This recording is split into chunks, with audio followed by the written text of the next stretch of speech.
3 p.m., November 29. Federal General Schofield, finally recognizing that he wouldn't be hit on his eastern flank above Columbia, had started his retrograde toward Spring Hill. Hood had by now arrived with nearly 19,000 infantrymen within 3 miles of Spring Hill. From a location about 2 miles south of the village, Hood issued orders to General Cheatham to take possession of and hold that pike at or near Spring Hill. It took fully another hour for the infantry to move into position. Conferring with General Forrest, General Pat Cleburne moved his division into position first. His men then stepped off under orders given by General Hood in person to take the enemy's breastworks that were formed just over the crest of the hill in his front. While Cleburne stepped off, General Bates' division was moved into position by Cheatham. There he gave orders to Bate to support Cleburne. Cheatham then turned back to escort General Brown's division to the front. But before Bate stepped off, Hood arrived at his position and ordered General Bate to advance to the pike and sweep towards Columbia. With conflicting orders, Bate would follow the last order received from the commanding general. General Brown was given orders to move to Cleburne's right and join him in his ongoing attack. But before he moved into position, Cheatham heard heavy gunfire erupting. Cleburne's division had marched within 100 yards of the right of General Bradley's Federal Brigade atop the knoll overlooking Rally Hill Pike. The 42nd Illinois fired a staggering volley into Cleburne's flank as he passed by. General Mark P. Lowry's brigade absorbed the brunt of the volley and immediately wheeled to confront the Federal troops. Govan's brigade, that had trailed Lowry to his left rear, also wheeled, and within 15 minutes the Confederate division had forced Bradley's brigade from the knoll, inflicting a loss of nearly 300 men. General Bradley was severely wounded in the shoulder during the action. His brigade retreated at a run back toward the village, covered by cannon fire from no less than 4 batteries of artillery. The last of Cleburne's brigades, under General Granbury, rushed his men in column toward the pike under a heavy cannonade, reaching within about 100 yards of the pike, where his men took position behind a stone fence running parallel with Columbia Pike.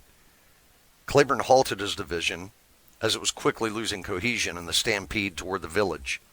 He intended to reform and then continue the attack, but a staff officer from Cleburne to Cheatham had just informed him, in perhaps a dramatic manner, that Cleburne had been struck in flank and suffered severely. It was also stated that he had to fall back and reform with a change of front. Perhaps the verbal delivery of the order was enough to suggest to Cheatham that the next effort would require a corps attack. He quickly sent back word for Cleburne to hold his position while he connected his divisions to conduct an assault on the enemy at Spring Hill. Orders were given to Cleburne and Brown to connect their lines, and a courier was sent back to locate General Bate so that he could tie into Cleburne's left for the main effort against the enemy forces. General Bates' axis of advance had taken him away from Cleburne and southwest towards the pike. When he realized his position, he realigned to move toward the pike and intersect it just north of Rippavilla, home of Nathaniel Cheers. Advancing as skirmishers within 100 yards of the pike, all movement of the Federal wagon train was halted, and a regiment of Ohio troops was sent scurrying across the road. Finding himself in a commanding position, when the order came from Cheatham to close up to the right and connect with Cleburne, Bate was hesitant to do so, and sent back word that he held a strong position. Meanwhile, on the Confederate right, General Brown and Cleburne had formed into line for the advance, but nearly half of Brown's division was still absent, having been placed on picket duty further south.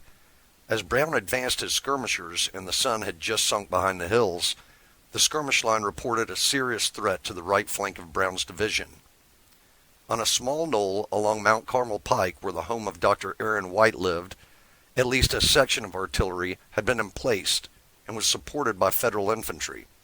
This position was nearly 300 yards beyond Brown's flank and could lead to inevitable disaster if he were to advance. Having been promised that Forrest's cavalry would protect his right flank, he learned that the cavalry had left the field and his right flank was in the air. General Hood had regularly been sending couriers to Cheatham, asking if the pike had been taken, but not present at the actual front. He was unaware that the entire plan was falling apart. he had given contradictory orders to General Bate, who became reluctant to close the gap to Cleburne's left, as he was in such a commanding position. But Bate inexplicably sat idle and failed to either seize the pike or connect with Cleburne until darkness. General Cheatham, learning of the situation on the right, went to Hood's headquarters in company with Tennessee Governor Isham Harris and reported the circumstances. Cheatham insisted that his right was outflanked and needed Stuart's assistance. With darkness, General Hood still believed the Federal main body was in front of Columbia, and when it was learned that Brown's right was outflanked, he finally agreed to cross Stuart's corps over Rutherford's Creek to extend past Brown's right flank and cut the pike north of Spring Hill. In the dark and confusion that followed, Stuart marched his corps to Brown's right, and having not seen the terrain in daylight, became satisfied that his direction might be some sort of a mistake. He then bivouacked his men, unknowingly within 200 yards of the pike north of Spring Hill, and rode back towards Hood's headquarters, which had been moved to Oaklawn, home of Captain Absalom Thompson. En route to Hood's headquarters, Stuart stopped at General Forrest's headquarters, where they both learned that Cleburne had pulled his men back from command of the pike, and that the Federals were attempting a passage through Thompson Station, 3 miles north of Spring Hill. Reaching General Hood and reporting the situation at the front, Hood insisted that someone block the road, but Stuart argued that his men were tired and had nothing to eat all day. Hood then turned to Forrest, who basically stated the same thing, but added that he would do all in his power to halt the enemy withdrawal north of the village. The last division, held south of the creek, under Major General Ed Johnson, crossed the creek to support the left flank of Cheatham's corps late in the evening. The division was aligned just north of Ripavilla, where Bate had been located earlier in the night.